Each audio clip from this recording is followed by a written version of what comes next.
Good morning, everybody. Many of you will remember roughly a month ago, I made a video saying that I was looking to buy a PC. Now, this was primarily done for two reasons. The most important reason for me was for productivity on YouTube. I had basically been working off of a laptop that I had gotten from my job. I got that laptop back in 2019 because the company that I worked at considered it outdated. It was a ThinkPad from like 2013.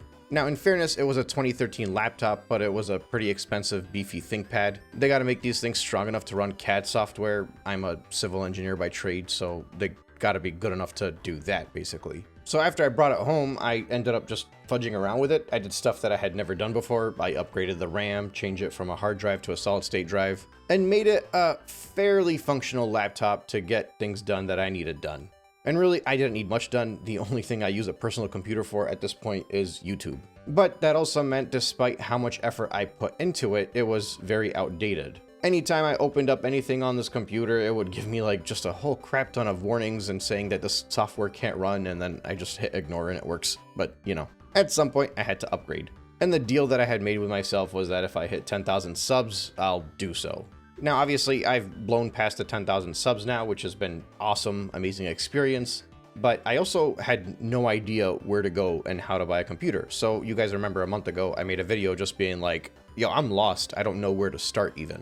And in that video, I said I was looking for something that would drastically improve productivity, primarily from a rendering standpoint. And then once the Switch 2 prices came out, and I guess I just reached my limit with the whole console gaming cycle, in my mind, I'm like, you know what, if I'm going to spend money and I'm going to get something that is going to be useful for productivity, I might as well make sure this thing is strong enough to run high-end games. But I would like to make this very clear from now. This isn't a PC Master Race video. Not yet, I'm not quite there. I still completely understand why people go for console gaming over PC gaming. And I completely understand why people buy Nintendo, because the exclusives of those titles are still on those consoles. But even despite that, the reality is, for a lot of people, going to the store and spending $500 is high enough as it is. And not only that, you spend $500 and everything is ready for you to game. With PC, there's a lot higher upfront costs, there's a lot more tinkering. Now, that's obviously not to say that there aren't more budget-friendly alternatives in the PC world,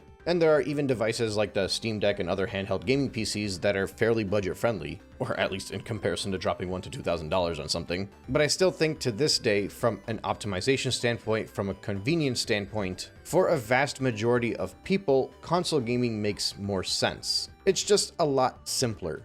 But I would say if you're somebody that even has a minimal amount of experience with tinkering with anything, with knowing how to download stuff without completely just ruining your PC, which I'm assuming most people that are watching my videos are those type of people. You know, the type of person that could download an ad blocker without feeling like they need to pat themselves on the back. Because remember, a lot of people, that's considered a big deal for them. Like, I think the bar is very low for how tech savvy you need to be comfortable in optimizing your PC to run everything perfectly, or even if not perfect, at a respectable level. But even with that bar being so low, there are so many people out there that I don't think are as tech savvy as many of us would assume they are. So the seamless nature of being able to grab a console, put in a game, and it just works is just not only hard to compete with, it's also probably the ideal scenario, especially for people that have children. But that's the extent I'm going to talk about console gaming for now, because that's not what you guys clicked on this video for.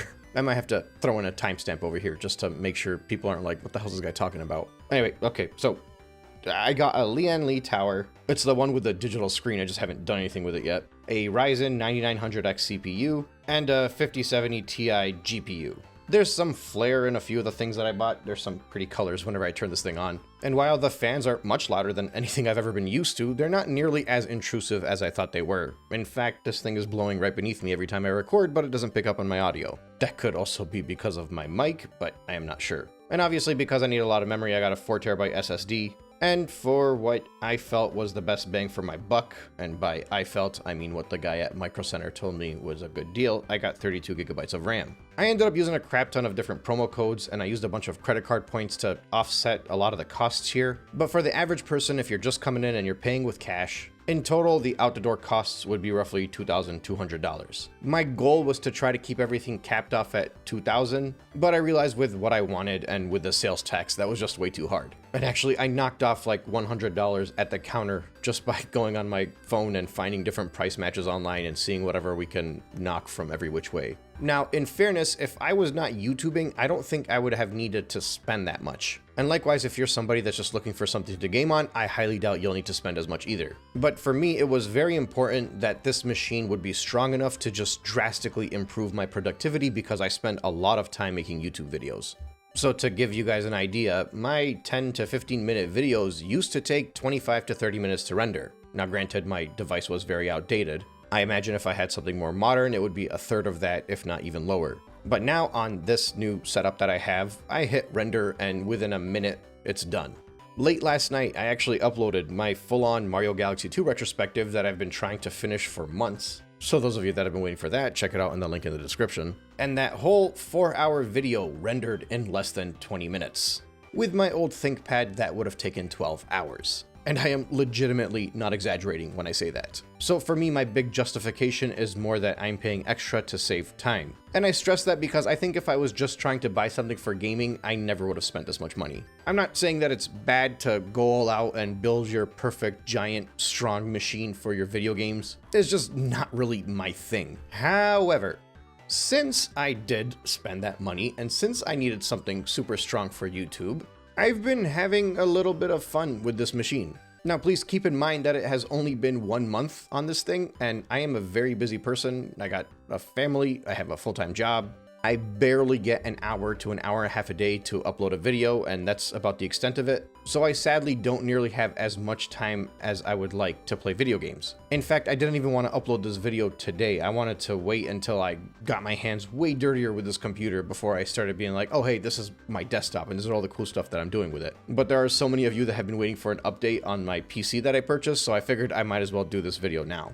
So naturally, the very first thing I did when I got this thing was grab all of my ROMs and all of my emulators and threw them straight onto it. My Series X was pretty much my primary driver for my emulation. Prior to that, I mostly used the Wii U, but with the Series X, you can get much better quality for a lot of older games. Plus, in addition to all of the GameCube stuff, I can do PSP, I can do Dreamcast and everything, so the Series X did its job very well. But now that I have this PC, I threw everything on here, and it just does an even better job. And now I can emulate a whole crap ton of Xbox games that just aren't sold anymore. You know, like I haven't played Kung Fu Chaos in a long time, and that was a game that I really loved as a kid. It's a little bit racist and inappropriate by today's standards, but the actual arena fighting nature of that game was pretty cool. I've also done a few things that would probably make Nintendo pretty mad on here. I haven't really gotten fully into it yet, but there are some really nice texture packs for some really popular titles of the modern gen, we'll say.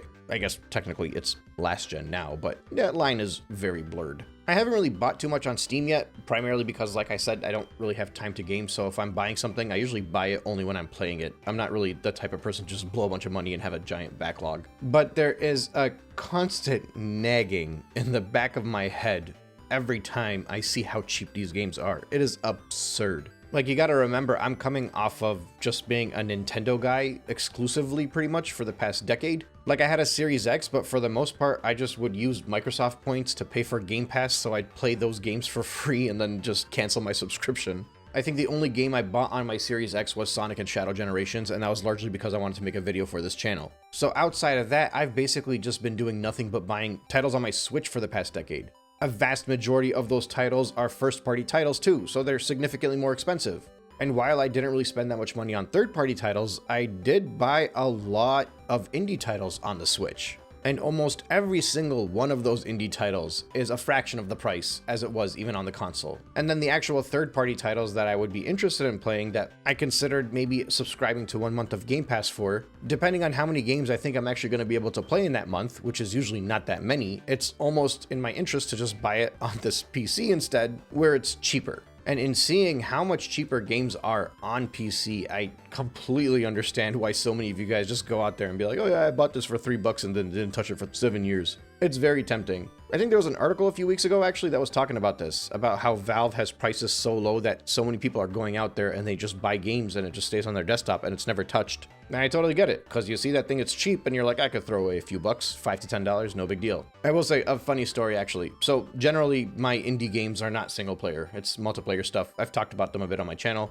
Most of my gaming is not single player gaming, a lot of it ends up being multiplayer gaming with friends and family. We have game nights almost weekly. Actually, I had guys over last night. One of them even brought his Switch too, and we were playing Mario Kart for a bit. Blasphemous, I know, I let that device in my house. But I didn't buy it, so whatever. The funny thing is, when I first got the PC and we started having game nights, I actually immediately hooked it up to my TV. Because in my office, the desk is kind of right next to where my TV's set up, so I can just run an HDMI cable. It's pretty easy. And then also, what's so liberating about this thing is that I haven't had to buy anything else for it. All of my Xbox controllers work on it. All of my Switch controllers work on it. Heck, I could probably make my Wii remotes work on it if I wanted to.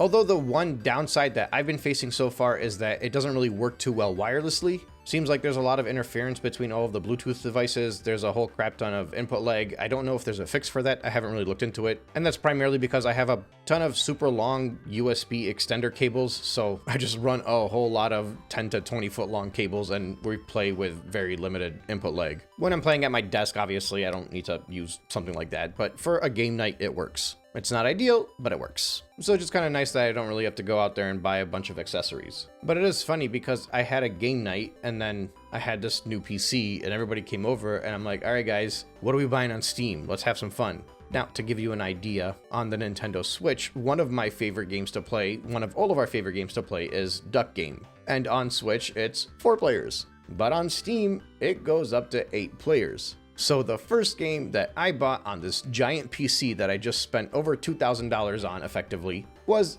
Duck Game. It has been 2 or 3 weeks now since we've had game nights at my place with this PC. And so far, every single time the guys have come over, we start off playing something like Mario Kart, maybe Mario Party. The other day we played Smash Bros. And then we do that for about 30 or 40 minutes, followed by about 2 hours of Duck Game. Yeah, if you guys were wondering why I'm saying that I spent extra money for the sake of productivity for YouTube and not for gaming, that's why. I'm pretty sure Duck Game could run on anything. But like I said initially, this is just the start. I still want to spend a lot of time just making this the perfect gaming machine, and obviously a lot of that is going to be through emulating the old games that I have, but I know I'll be buying games eventually. I'm still very reluctant to give $1 to anything in gaming at the moment. Indie devs get a pass from me for obvious reasons, but I think at some point there'll be a company where I'm like, you know what, they deserve this, and I'll buy something. But for now, I'm still kind of disgusted with just all of the practices that are going on. But thankfully, I own so many games, and I have backlogs of so many games, so I'm not really that concerned, or I'm not really that bored. Now, look, I wish that I was kind of like a better content creator and had an editor and somebody to sit there and be like, well, here's my fancy background music and this is the PC that I bought with a zoom in on the different stuff and everything, but I don't even know where to begin. I think with all of the help I got from you guys in buying this thing, it would have been really cool to have a good video setup, especially because I actually built this thing. I forgot to mention that earlier. 13 minutes into the video, I finally mentioned that. So for the record, I have 0 experience with building a PC. I've never done anything like it before. I've tinkered. I've said I upgraded the RAM on my old laptop, and I've obviously homebrewed a whole crap ton of stuff that I own. I've done hard mods on a few things, but getting the motherboard out, putting the CPU in there, setting everything up, making sure all the cables plug in nice, it was a very fun experience. And if I wasn't doing it between the hours of midnight and 4 a.m., and I had somebody able to record while I was doing it, perhaps I would have shared a lovely video with some fancy background music for you guys while I did it. But I'm pretty sure you would have just seen somebody on the floor sweating and scratching his head because he has no idea what he was doing. Funnily enough, building the computer was actually not the hardest part though. Like, it took a long time. I had to jump around between a few YouTube videos and a few different tutorials while I was doing it. I think if I prepped myself ahead of time and found the proper tutorials before I started building it, that realistically would have saved me half the time. But I also was going into it not knowing what to expect, so yeah. But after I built it, what was even harder for me was actually just getting the thing running. So most of you probably laugh at me right now because I sound like an idiot, but you know, usually you just buy his PC and then you just click the power button and then Windows and you're good to go. But now I turned this thing on and I got this giant green screen that made me feel like I was in the Matrix. That was a whole other ordeal. That was a whole other 4 hours plus. Had to bring out a laptop, grab an external thumb drive, plug that into my laptop, download Windows, install Windows on the PC, go to the laptop, find a way to get the drivers, put the drivers on this PC. And the whole frickin' time I was doing it, I couldn't figure out why I could not get the drivers to work in order to just get Ethernet and internet plugged in on the main desktop. I actually don't remember what the issue was. I think I had downloaded drivers for Windows 10 and it was trying to install Windows 11, but the Windows 10 drivers didn't work for some reason for that specific part that I had. It was super low resolution and I barely found a way to get the internet to work, but once I was able to see Windows and once I was able to have an internet connection, after that, I knew what I was doing. It was just really hard to get to the point where I could see a desktop in front of me and just open up the internet and download drivers. And I guess you don't really realize how complex these machines actually are until you're actually installing full operating systems on there. And all of that, and I'm still sitting at default BIOS settings. It's worked so far, so I haven't felt the need to go back into there and just go through everything and tinker with it. But at some point, I'd like to go back in there and see what I can adjust for fan speeds. And I don't know what else, to be honest, but no, fan speeds is one of those things you can adjust in there. Oh, and also like the screen on the Lian Li, you know, right now it just says Lian Li on it. I want it to say the time it is, for example, and the internal temperature and whatever else you can do with it. But anyway, while this isn't the hot and exciting video that I thought I would show off to you guys with this cool new device that I spent so much money on, I still wanted to give you guys roughly an update since I've had this thing for almost a month now. Also, I will say this is very addicting. After spending so much time researching this and setting it up and getting it running, I've actually spent the past 2 or 3 weeks looking up videos about different handheld gaming PCs. Look, I don't even need one of those things, and even if I bought one, it would just sit on my desk, I wouldn't have time to play it, and I realize that, but it's just so tempting. I have this weird love for tech, and it's just something that I've shouldered away for too much of my adulthood, and I really do not know why I went into civil engineering. But look, I'm not gonna say that I'm gonna do it yet, but, and I know I say this a lot and I don't always follow through on it, if there is demand and you guys are interested in actual content where I do genuine impressions of handheld gaming PCs, I would be willing to buy them and make videos for them if that's something that interests you guys. Because I mean, worst case scenario, I can make some videos, do some reviews, and if I don't like it, I can resell it. But don't expect like Linus Tech Tips levels of content here. This is more like, so you're an idiot and you want to buy a handheld gaming PC. Well, I'm an idiot too. Let's go through this together. Like, don't expect quality of this video either. I'll do better than this. It won't just be some kind of background footage of me talking about, oh, hey, this device is fun to hold. I like give my actual thoughts and impressions of the ergonomics and what I can run on there, what I can't run on there. I'll actually put games on those things and see how it goes. But yeah, like I said, if there's interest for that, I am interested in doing it because I think it would be fun to just experiment with these devices, but I also don't like just spending and experimenting for the sake of spending.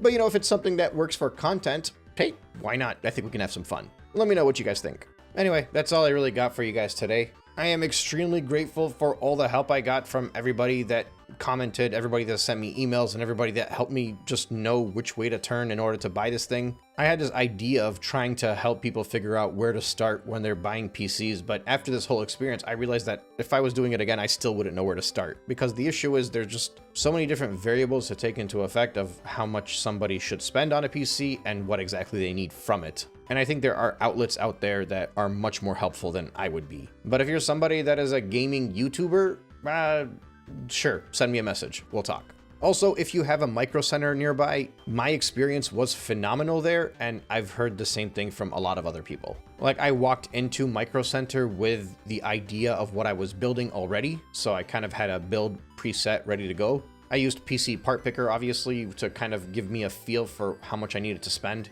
And I just showed that build to the guy at Micro Center. I told him what I was trying to do and how much I was thinking of spending, and he gave me suggestions on what I could replace with what else. He probably saved me $100 alone just being like, the only difference between this thing and that thing is this one lights up. So if you don't care about flare, save money and get this one. And that's what I did. So it was very useful. But yeah, if you got any more questions about what I bought, how I bought it, hit me up in the comments. I will do my best to try to reply to all of them. I can't guarantee that I'll reply immediately, but I'll try to get back to this video specifically because you guys were very helpful. And I know a lot of you are just wondering what I bought and you want to know kind of how to make your own decision to buy a PC. So I'd like to pay it forward as best as I can. In any case, thank you for listening, and I will catch you on the next one.